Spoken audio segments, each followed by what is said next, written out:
Bible underneath my right hand, I made it out of tight jams. Guns all on my nightstand, my life should be on vice land. My fingertips to hold the marijuana aroma. High school, I went to school high, still got my diploma. He got riddled and left alone for some Skittles in Arizona. The same time a man dies by his own for a pair of Jordan. It's crazy how we living, we all misguided children. Niggas out here getting got, trying to figure out how to get it. We the ones that's not afraid to let the hammers off. The same ones that feed the homeless with the cameras off. The life I'm living kinda hard to get a handle on. But I'm blessed and God knows I can't be mad at all.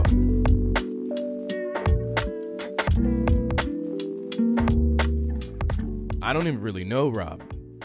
Tunde introduced me to him, but as soon as we sat down, we instantly clicked. What's up? This is Uncreative Radio. I'm Josh. I am with Rob Richardson. Thanks for hanging today, man. Hey, man. Good to be here, brother. Art Basel weekend. We're here in South Florida, and you just flew in. I just flew in. I flew in yesterday. Where and from where? Cincinnati, Ohio. Okay. The weather's a lot better right here. A lot better. What is happening in Ohio? How do you live in Ohio? I live in Ohio. See, you live in what people call the flyover state. Well, that's what some people. That's not what I call it. I love Ohio. Yeah, there's actually a lot to do in Ohio. What do you do in Ohio? Well, there's a lot. The same things you do here. We kick it, have a good time. It's a lot more affordable. It doesn't cost you. Yeah, it's crazy. Yeah, crazy. You can actually afford to live there. Yeah, you could have like land. Yeah, exactly. Things like land. We don't have a beach, but you know what? We have more money we could save not spending on that. We can just come here. Yeah, and then honestly, as somebody that lives on the beach, I mean, the last time I was at the beach, Mark, when was the last time you at the beach? Like. Yeah, yeah. I've been to the beach like 8 years ago. Yeah, man. So I feel so. Tell me about Cincinnati. What's it like? So Cincinnati is Cincinnati. It's funny. I had this conversation. I interviewed Brian McKean on my podcast. Because you have Disruption now. Hey, yeah, Disruption now. Shout outs. Thank you. And we talk about disrupting common narratives and constructs, particularly around Black people. Right. And as you know, Brian McKean is leading here and trying to make sure more Black and brown entrepreneurs have an opportunity to kind of build their ecosystem. Right. And we had a conversation about the differences in approach. So when you go to Cincinnati, and I love my hometown, but there is some, we are more progressive in terms of our mindset, understanding that nobody's coming to save us here. Right. Correct. And we don't have to depend upon XYZ corporation or think it's enough that they have somebody in diversity inclusion come out and everybody has a great party. Slamming Common's there, whoever's there. We had a great party last night, right? Or whatever. We love Common, but it's and then they get to write a great report about nothing. Then nothing's accomplished. Right. So they feel like they did something. Right. And as long as we made a few people feel happy. My problem is not that they do that, because that's just the game. Sure. The issue to me is that in certain areas that's acceptable as okay. Is that's really doing something. Do you feel like Cincinnati is diverse? No. Yeah. No. Are you like one of 8 Black people? No, I mean there are Black people there. There are a good amount, but I think the expectations are different. See, when you hang around people. Yeah. And you have a different mentality. So in Miami, there's a different mentality with entrepreneurship. Yeah. And people understand it. People come here, and so when you hang around people that have a certain mindset, and the science shows this, right, they actually change the way you think and view the world. So when people say that, okay, I'm going to go into a big group and change everything in this group. That's not possible. They end up changing you. So the people, of course. Yeah, I mean, they actually rewire your brain. Right. It's a fact. Right. So, there's a different mindset based upon the mentality. So I think it's different in Cincinnati. There's not as many entrepreneurs that are Black there. Why do you think that is? Well, I think it's a whole mixture of things. Give me a few. Here, there's a lot more immigrants here. Yeah. So the mentality here has always been that. Come on, let's hustle. Let's do whatever it takes. Yep. And we just got here. We're making money for our families, and we're trying to grind to be a part of this great country and society. Right. And there's just this. You're not saved by having a job. There's also the mentality that you have not made it simply because you have a job that pays you well. Because you know what? If you don't actually manage your money well and they decide to replace you, you're gone. Why do you think that, you just said manage your money well, why do you think so many people that have a job are broke? Like, do you feel like it's, because I always think that, like, it's a lot of, like, it's what you get paid, but then also it's, like, what you do with what you get paid. That is, and I think that's more important. Right. The second thing you said is more important than the first. You need to have enough money. I don't want to just, like, if you're in poverty, it is very hard to get out. So let's not, 100%. I am not 100%. I am not discounting that, and people are in that situation. Now, I'm talking about people that are in a situation where they can make their way out. Right. And to realize, and they don't. And because, well, there's a lot of things going on. One, it's things that are taught, cultural legacies. Sure. So if we're talking about it from a black point of view, I think, black people, as we talk about Art Basel going on this week, there's no more of an artistic group in the world, I think, than African people. That is, but black people, like, my favorite thing about black people, and especially like hip hop, music, and that genre, it decides culture for everyone.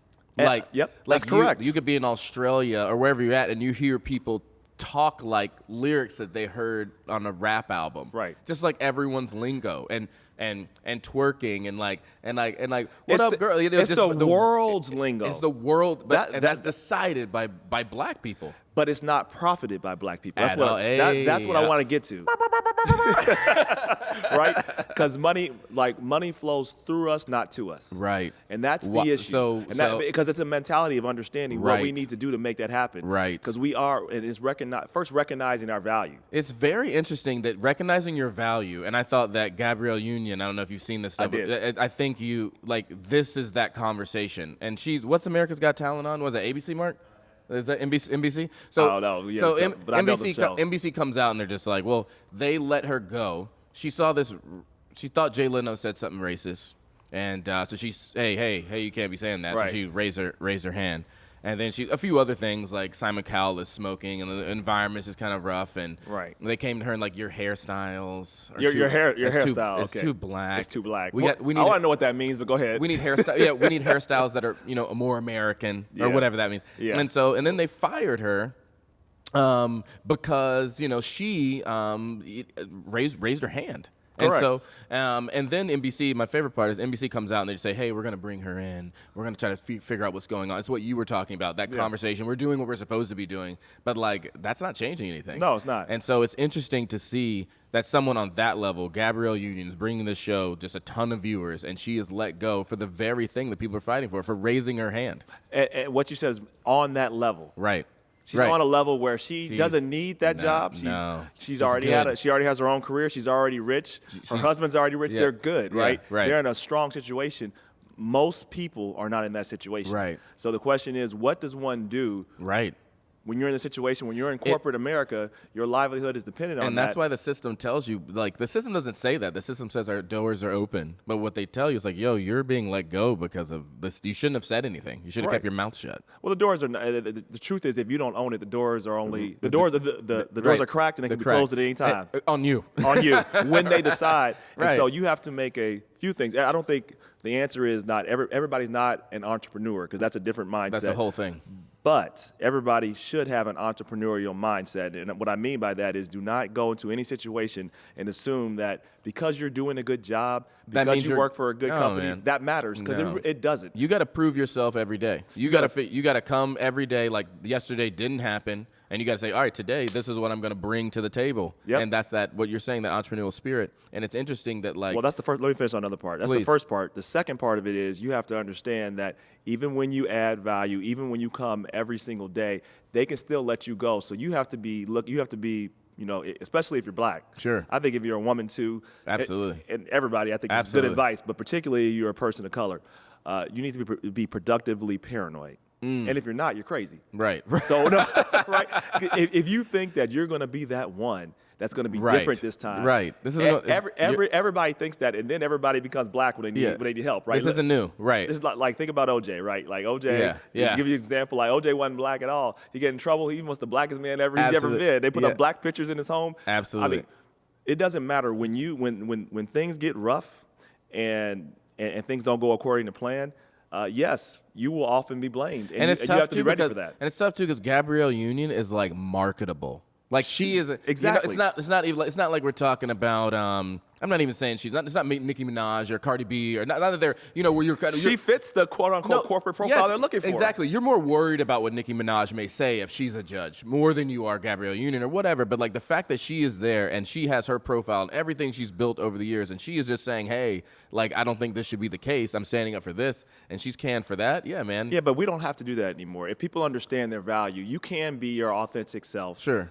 And succeed. You have to understand who you are and how to do that. Right. And how to navigate. How to navigate, because every single situation, can you do whatever you want? No. I mean, and some of it is you have to understand the emotional reaction that we have to have. I don't think it's fair for us, but we're navigating it in a construct that we don't own all the way. Do you think people should boycott? Do you think it's like that? Like, do you feel like when things like that happen, like Colin Kaepernick in the NFL, you're like, yo, man, we should boycott the NFL? But like, no one does. So, like, no one's turning off America's Got Talent, I guess. I don't know. I don't watch this thing, but I don't watch this thing either. But NBC is like counting on like, yes, go on Twitter and do your thing where you guys are retweeting everything she says. Doesn't matter. It's next more week, promotion. Next week, the viewers are gonna be. You're just gonna be wondering who the next judge is. Like you're here. So here's my thoughts on that. Black people as a whole have really only been free to a certain extent for about the last 50 years in this country. Sure. And so when we've looked at how to advance, we've particularly relied upon one method to do that. It's protest, right? Which is what you're talking about. Exactly. Boycotting, movements. Right. All those things, are necessary, and I'm not discounting protests. They are necessary. Right. They're an arrow in the quiver that we must continue to do. Right. However, they have to be aligned with some other things. The next P is that you got to have policy. Protest means nothing without real policy. That's my problem with Cap. Yeah. Here's the third part. And I'm going to get to Cap. Let's get to that part in a minute. But here's the third part. Policy is not sustainable without power. Right. Power doesn't happen unless we collect or unless we are collectively organized. Right. So we don't even have to get online and say we're going to protest. Right. If people collect and work to put their money together and say we're not investing in you, guess what? Yeah. That will get their attention much quicker. Well faster. And that was my thing that I thought with Cap and Jay-Z. Cap was saying like, hey, here's this thing I want to bring attention to. Sure. And he did. But it's kind of like everyone was like, yeah, we're just taking a knee. And then it just becomes one of those, not that was his point, but it becomes one of those ice bucket challenges. Yeah. And then every team, you know what I'm saying? And then every team is just like, we took a knee. We took a knee with the owner. Yeah. We took a knee with this. And then it just became into this whole thing that it wasn't really about. And actually nothing happened except for we all, which was good, we all understood that, this is a problem. Right. We see it is a problem. Thank you, Kaepernick, for bringing it up and using your platform to show that. But like Jay-Z's point is like, great. Right. Phase 2 is let's do something about it. Right. And so, and then everyone, when he does that with the NFL, it's black people that are just like, yo, man, like you can't, like that, you can't, I can't believe you're doing that to Cap. You're not with us and blah, blah. It's like, no, I am with you, man. I'm just taking he passed the baton and now I'm. No, look, I think this is a few things going on here. One, there's no question that Kaepernick's sacrifice, because he did lose his job for that. For really doing something that I think he was actually working to be respectful. He was doing a good thing. To be respectful but also pointing out the real injustices that happened. So that I agree with. And then they twisted it. And they made it about the flag. They made it, which is what people always do, right? Absolutely. I mean, in honesty, what he was doing was really about the flag. The flag is about protecting the right to protest. For everybody. Yes, the right of freedom, and it's talking about people's rights. So I believe that was one of the most patriotic things you can do is protest, and that's what he was doing. That's what he was doing. Now, when it got to the point with Jay-Z, I think all of this was, some of it was just Twitter blow up. Right. Some of it, but it got to the point where I don't think we need to be having a competition with one another about, of course, about like who's more or more revolutionary, noble, or because look, I think everybody plays a different role. As I talked about that pathway and alignment. Like everybody plays their role. Everybody shouldn't expect to be Kaepernick, and that's not the best method all the time. And as a passing of the baton, almost like he said, he brought eyes on this thing, and then Jay-Z was just like, "Yo, I'm gonna continue on with what you." And I'm not sure. Look, from a Jay-Z's point of view, I look at it like this: you cannot say Jay-Z is a sellout.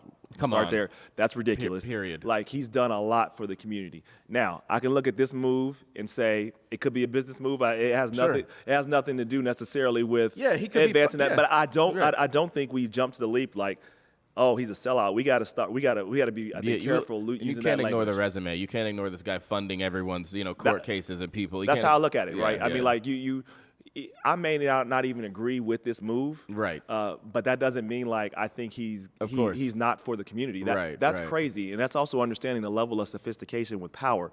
Like no person on this earth I have agreed with everything. Right. I thought President Obama was a good president. Yeah. I can criticize him on some things too at the same time. Sure. Like, so like when people, we can't get to the point where this is like the world of Twitter right now. If someone does one thing you don't like, suddenly we got to cancel them out of existence. And right? My favorite question to ask is like, do you feel like there's redemption for people? Because I feel like, people want this cancel culture. It is not like you don't want people to do something else. People want them to like not exist. People want them to never again do whatever it was you were doing, and that's the end. And the cancel culture thing is just like the cancel culture is real. It's terrifying. It's oh my god, it's terrifying. But it's like that. It's like if you have a platform and if you say there's no room for like, oh yeah, I didn't mean that. What I was trying to say is it's like no, boom. It's like you say something like you say one thing, and they can take one part of this and say. But that's part of your and that's part of how we talk. Oh, I thought you meant this. Right. Oh, okay, you didn't. Oh, okay, got it. Right. That's what this world. Why do you think we're turning into that? Why do you think we were interested? Why do we think we're so? Why is Twitter and like I want to go back to every Kevin Hart tweet that he's ever done in his entire life. Right. I found one from 1984. Ha! Like in your face. Yeah, they had to look back, and that was a lot of looking. And then the Oscars are like his very first tweet. Like, damn. Yeah, and the Oscars are like, sorry, man, you can't do this. Right. And it's like this thing, affected his job. Yeah, I mean, I can go down a whole rabbit hole on this. So let's figure out how far we can take this. First of all, this is human nature. So I look at social media as amplifying pre-existing conditions of human nature. Yeah. Racism. Yeah. Judgmentalness. Right. Grandiosity. People think all is going to blossom here on social. Yeah, so you have a way to amplify what humans already do. People are already like to cancel people. People are already judgmental. People are already racist. Now they have a medium where they can do it. They can do it unfiltered. Like they wouldn't say these things to their face. Never. They wouldn't say they may not even say these things in a crowd. But on social media, there is this way where you just feel empowered to say whatever you want to say. It's hiding behind. I always tell people, if you want to get a good pulse on the country, just look at YouTube comments. Because what people will say about people or videos or what they will say is RJX52.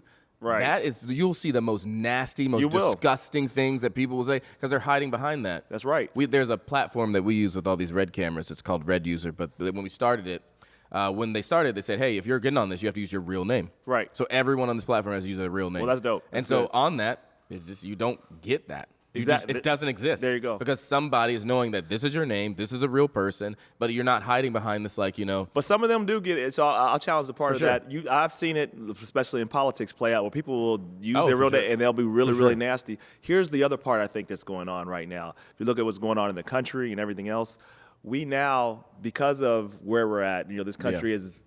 We had a black president. Half the country went crazy. Yeah. So the response half the country was like, finally. Yes. The other half was like, oh my God, the world is ending. It's over. Oh, America's going to end. That's what I love to say. Like people, like your vote matters. If you think that your vote doesn't matter, then Obama would have never been elected. Do you think they would have elected a man named Barack Hussein Obama? Never. Ever. That was not. Trust me. That was not in anybody's plan. That means that your votes matter. The fact that he was in office means that voting counts matters. The second part of that conversation, I want to go back to one other point with social media too, but I want to take the part of voting matter. If it didn't matter, you wouldn't see all these states trying to make it harder for you to do so. Of course. Right? There's a reason they're doing this. If it didn't matter. They wouldn't want Florida to get that felon vote out. Yeah, right. Absolutely. So that's exactly right. But people look at that and say, well, they're not going to count my vote anyway.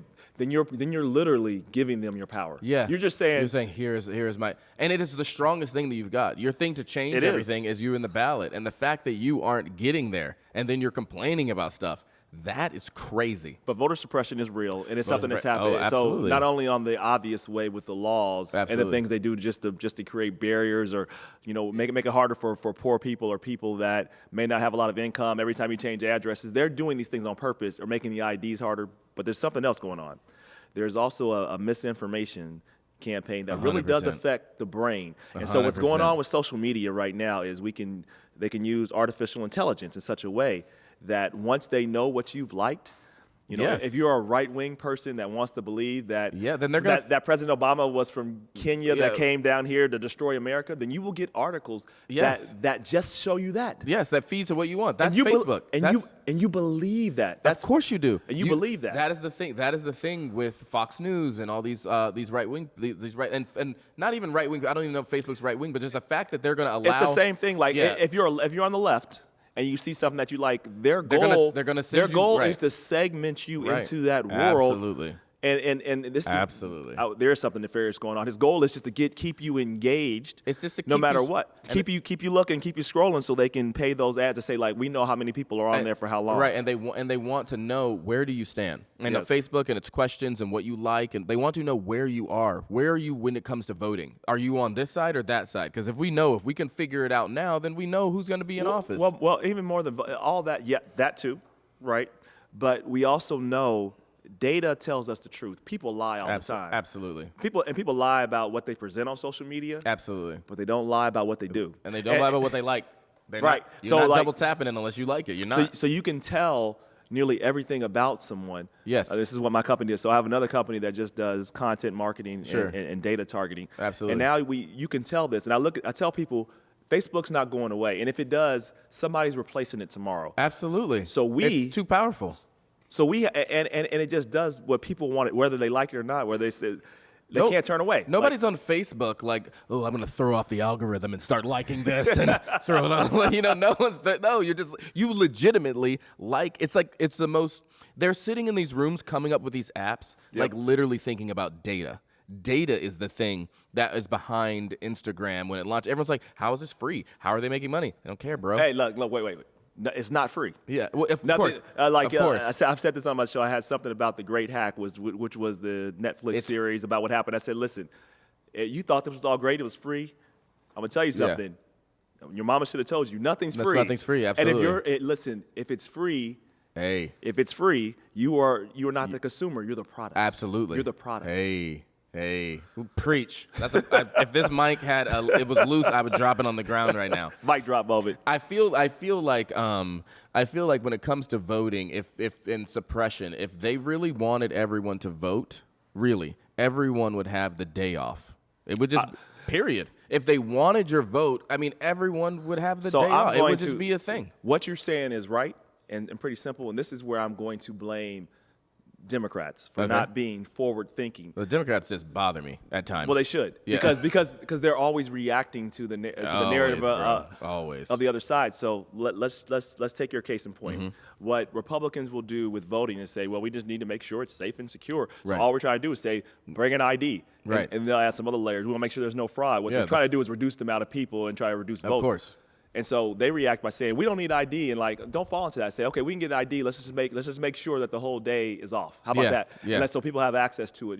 Figure out ways. Because then you navigate with the sharks. Navigate. Figure out your side of it. Like, cool, we got to bring an ID. Here's what we need. Here's a compromise. Yeah. Cool. Then everyone needs a day off. Maybe public transportation is free that day. Whatever it is, and just like more poll systems, but But they have to keep advancing the argument. The problem with Democrats is that they are always responding to what's going on versus actually putting a narrative. Like Republicans, to their credit and to the craziness, they just don't care. They'll keep putting a narrative out. As crazy as it sounds, the people will believe it. Dude, the greatest thing about Republicans is they're a real team. They are not abandoning their team for nothing. No matter what. Dude, that's their team. Doesn't matter what Trump does. Doesn't matter what, it's like, we're like, that's it. They're so united. And anybody on the Democrat side that does anything, they're like, oh, he's out. Resignation. Yeah. And just like when we lost, Al Franken. It was just it's like a really good guy, and like it's like really, if that was a Republican, they'd have been like, no, blah blah blah. I mean, what's the senator in Alabama who was like, was a pedophile, and he's like, he lost by like 5,000 votes. It's just crazy. I mean, so let's break and layer down a few things you just said. First, I mean, it's a really low standard where yes, you're right about that, but I think the way the left has been doing, they are overreacting and almost falling for the bait. Every time. And I get like what's going on in some places is outrageous, but you can't. There is a spectrum to this. You can't equate everything to the most egregious thing that ever happened. That's the problem. The Republicans do something that's so smart every time. Something happens and they just go, no, look at this shinier thing over here. And then the Democrats go, what? Something shiny? You know? and then I'll give you another example of that. When the present occupant of the White House, I don't think he deserves. That's pretty good. We can't even title him. Oh, right. The dude that's in there right now. Yeah, the dude that happens to be living in that place that's called the White House. He said, look, I'm going through a political lynching, right?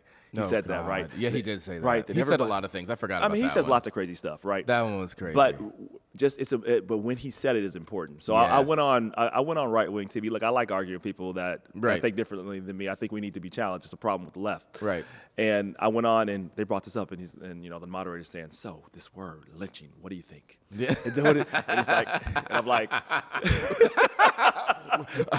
we're here talking to Rob Richardson about lynching. Rob, what do you think? I'm like, is it bad that he said that? And I'm like, well, look, if people want to understand lynching, and said they should go watch Harriet Tubman. I just saw the premiere. There's a great museum. It's a horrible part of our history. Right. It is awful, and most people don't understand it. But if you want to understand why the president did this, I call him president. The president occupant of the White House. Yeah. Erase that part. Yeah, Anyway, if you want to understand why he did this, it's because he doesn't want people to know that he just betrayed this nation, that he is working with a foreign government to undermine our national security. 100%. This does not matter. This is a distraction. Yes. That's what people need to know. Look at the shiny thing. And he's like, and then he tried to go back and have somebody argue with me. Then he's like, and he said, well, Joe Biden said it too. I said, okay, well, he shouldn't have said it. Now go back to this. And they're like, he's not falling for it. Rob's not falling for it. Exactly. Where are my papers? Yeah, exactly. And they had to figure out, well, what are you going to do next? Like, don't fall for these frames and these narratives. Like, frame the narrative and go to it. And that's the problem with the left, and that's the problem with Twitter, is that when you hear things like that, they gravitate to it, and they're like, we got to do something about it. We got to cancel him. And they're so focused on that. Yeah. The Republicans are over here just stirring up a pot. They know what they're doing. Keep going. Yeah. And they know what they're doing. I mean, they understand that it doesn't matter your policy or plans. It should. And there are some people that are going to look at your policy and your plans. But if you don't frame the narrative and you don't come out with conviction, nothing else matters. Right. Do you feel, what do you think is going to happen in 2020? Who do you think is going to get the Dem nomination? And how do you think this impeachment's going to go? And then who do you think is going to take it in the end? Oh, well, that's a bunch of questions. Yeah, all right. three giant ones. Let's start with impeachment.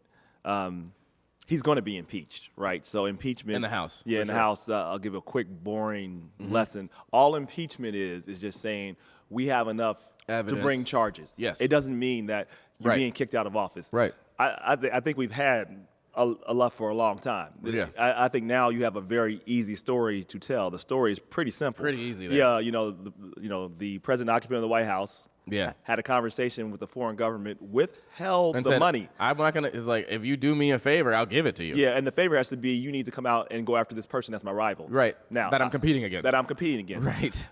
But he didn't have to do that. Like, imagine if he said, like, I want you to do this to talk about, Josh on Uncreative Radio. Like, I want you to bring down that station. It's the same thing. It's the same thing. This is not America. Like, we have separation of power.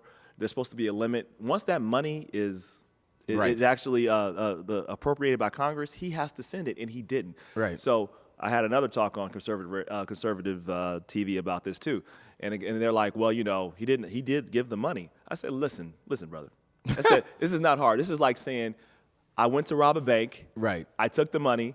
Right. The police caught me, and I said, well, you can have the money back. No problem, right? No, yeah, That's still a crime. Yeah, it's still a crime, bro. It's still a crime. Exactly. And that's the thing that I feel, that's the thing that is so, it's so crazy. It's pretty easy. Like, I don't get why it's hard. When it comes to, like, what gets me with the administration right now is just, like, we'll try to break it down for people, like, on our level, or young people. Right.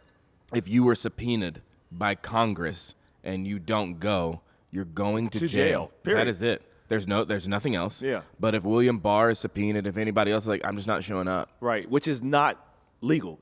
So all these people that are conservative, I say, like, you're supposed to be conserving the Constitution. Absolutely. So, like, this is not Democrat or Republican. Do you believe that we have separation of powers, or do you Absolutely. just, or do you think a president can just make up rules and just say, I don't care about the Constitution. I'm the president. So the founders made that one real clear. Yeah. They didn't want a king. Yeah, so that's when you see stuff like that one scares me. Talk to me about Democratic noms. Democratic nominations, I have no idea what's going on here, man. My crystal ball. Kamala's out. She's out. She's out. She was gone. Yeah, Kamala's out. Out. Talking about her, and I knew Kamala. The issue Kamala had is that she didn't define her why. Yeah, there was no consistent message. It was kind of like, I'm a progressive now. I'm maybe a moderate. I thought she was gonna stay alive. I thought she was gonna outlast Pete. I thought she was. I think she should have. And I think there were some things that caught her by surprise. And I like her, but I don't know what happened there. Well, that's what happened there. Right. What happens here, man? I think I think the race comes down to. I think it comes down to likely two people. I still think you're going to have a battle between. It depends on if it's, well, I'm going to say three. It's going to be Warren. I guess you have to put Mayor Pete there, and then you have to put wait. Warren, Pete, and Biden, of course. So Biden has this lock because of his association with Obama. Because he's been fumbling his way through this thing, right? I mean, because technically, he should, with this field, he should be leading with ease. Oh my God! Right, but he's messing it up a bunch. He's fumbling. He's saying some stuff. He's tripping over himself every day. Oh yeah. I mean, so it's part of that is Joe being Joe, but I guess I've been concerned about how his campaign has gone. I have less talk about this if someone's a moderate or because none of that really matters anymore. Sure. It does matter what you're going to do. But right now, it's about making sure that we make that America can exist. So and we need to change. We need to change. And I'm more progressive leaning, and I like some of the proposals that are being put out by some of the progressive end. But we also have to know how to sell that change to the American people.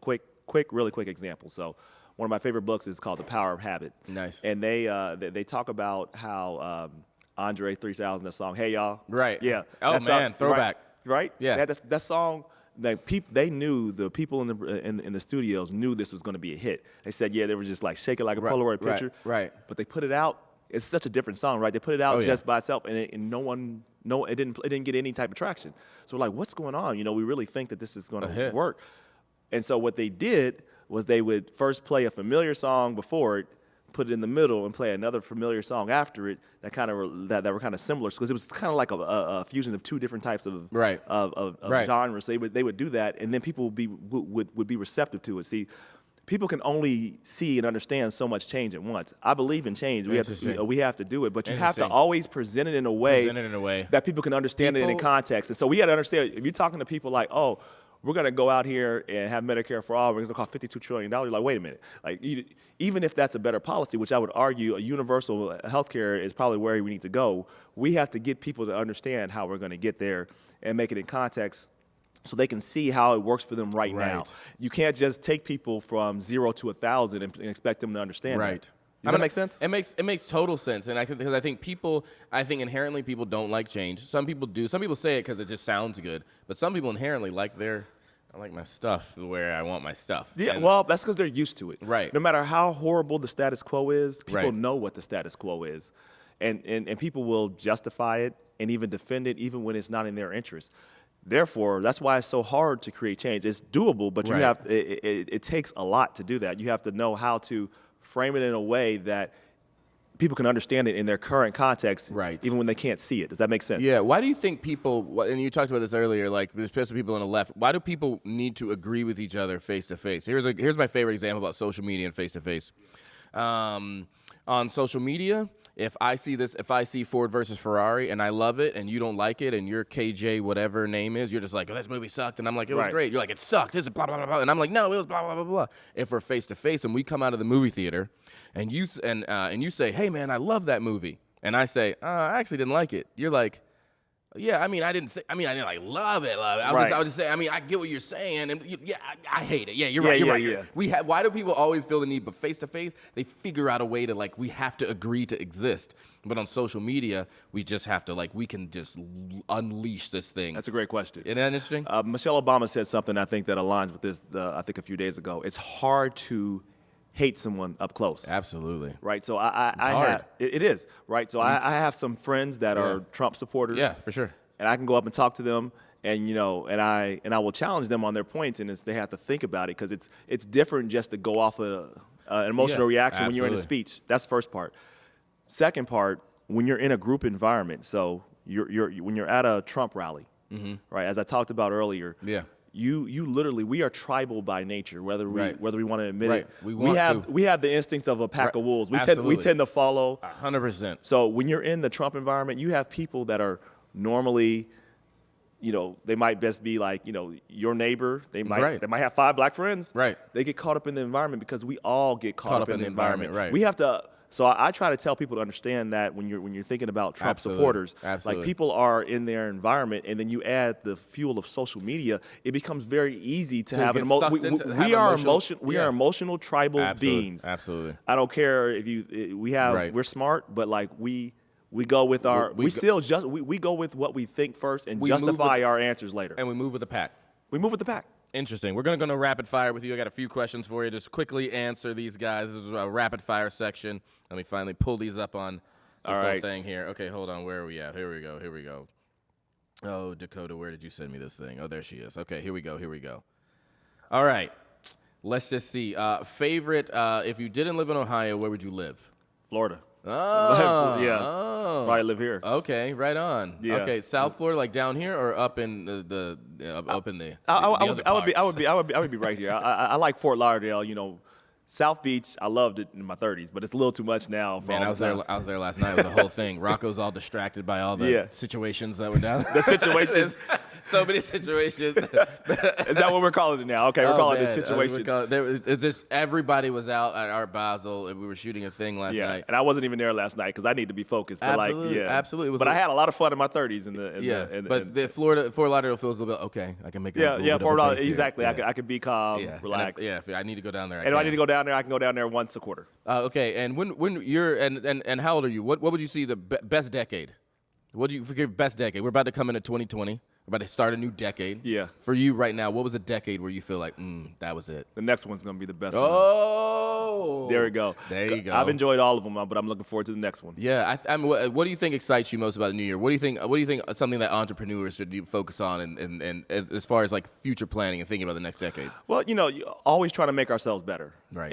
And you look at the beginning of the year as a time to, I really don't make resolutions. I just say like, this is what we're going to do. Right. And you know what to do. Yeah, you know what to do. I look at last year to see how far the results we got, and I say, this is what we're going to do, and these are the steps we're going to take. Making general New Year's resolutions. Right. I want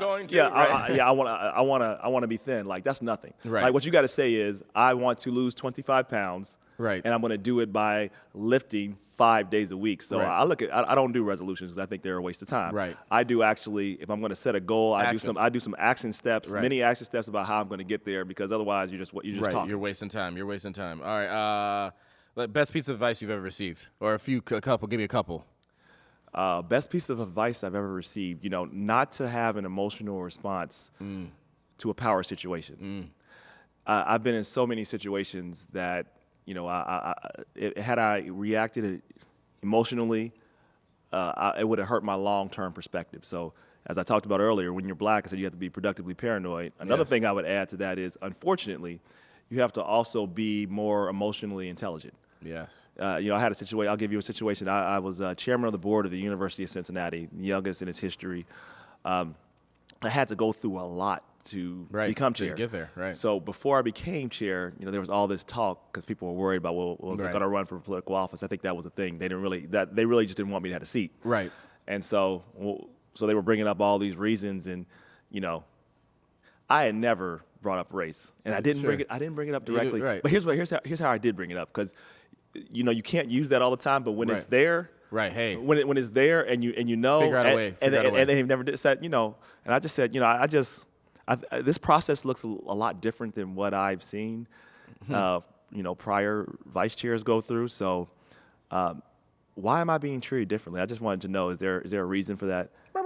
Yeah, and he starts looking around and gets red, and he starts huffing and puffing, and then he comes back a little bit later and said, "I think you're accusing me of being a racist. Are you saying I'm a racist? Are you trying to say I'm a racist?" I said, "No, I just asked the question." Yeah. Right. You have to be very and I was like, I just asked the question. Yeah. And he's like, oh, okay. And then they all end up conceding because they. You have to let them know, like, I don't just use that randomly, because then you don't have any power. If you're always yelling and screaming, if you're always always whatever, just bringing your most aggressive self, you can't be as powerful. So what I would tell people is, you save that. You have to just. I mostly have a very calm demeanor, but I can get with you when I need to. So and this same person learned a lesson later because I had to lead the search for the next president. Right. And they tried to convince me not to do that either, but that's a longer story. Shenanigans. This is the part I want to tell you that was interesting, right? I was leading one of the interviews, and this person, the same person who didn't want me to be chair, had to be on the committee. And then he kept asking questions after we were just it was time to go. Right. And when you're doing these interviews, you got to think about it. You have like a whole bunch of people to interview in a day, and if you go 15, 20 minutes over, you won't get your interviews in. So I had to stop him, and so I had to interrupt him. Then he kept. I said, "Stop, wait. I'm going to let you finish this last question, but it has to be your last." And he's just steaming. I mean, because like, you could see it, right? Everybody could see it. That's crazy, right? After we take a break, I go out and go to the restroom. I think, I'm going in, and he's heading that way. He grabs me by my arm, right? Whoa. I'm like, I had to. What was the thing? Because I'm processing in the head like, do. Okay, like what I'm about to do to this guy? Like, right. Can I punch him? I don't know what I want to do. Absolutely. But I'm processing all this, like, because I'm thinking, why are your hands on me? Why are you grabbing me? And he's like, listen, young man, right? Here we go. Yeah. Listen, young man, I know you're under a lot of stress. Are we allowed to cuss on this radio? Yeah, absolutely. Okay, good. I took a look around. I said, man, you don't get your fucking hands off me. I'm a that dude. He was trying to sun you, and you were like, get your fucking hands. And he ran, right? Wow. And the next day he's like, Mr. Chair, can I ask a question? Look, sometimes you gotta Sometimes you gotta let them know. This is my only fault with Obama. I was like, listen, man, it's all good to play. Like you have to do that role. I get it, but sometimes you gotta hit somebody in the mouth. Sometimes let them know. Bring the Chicago out. Okay, exactly. Sometimes bring it out. Michelle Obama was like, when they go high, we go. When they go low, we go high. Right? That's not my philosophy. That's not mine either. I say that all the time. I'm like. Here's my philosophy. I'm not saying so when they go high, you go directly at them. Right. And make sure that they never hit you again. That's what you do. Like, my goal is, like, look, I don't want to go low because I might miss them. Like, my goal is, like, to let them know. Let you know that's not cool. That's not happening here. Yeah, and that doesn't mean it's dirty. What that means is it requires a direct response. Some things can't be met with niceties. Some things have to be met with, you need to know that I'm not going to let you do this again. Right. That's what I think. Dude, thank you so much for coming on Uncreative Radio and just dropping knowledge bombs after knowledge bombs. Thanks for having me. I'd love to have you on Disruption Now podcast. So we shout out. You can look us up at Disruption Now. You can follow me at Rob for Ohio. Also there, we're trying to disrupt common narratives and constructs because I think that's how we change things. You guys follow this guy on Instagram, on social media. Check him out. Rob, thanks so much for coming on. Hey, brother. Appreciate you. Thanks so much, man. Yep.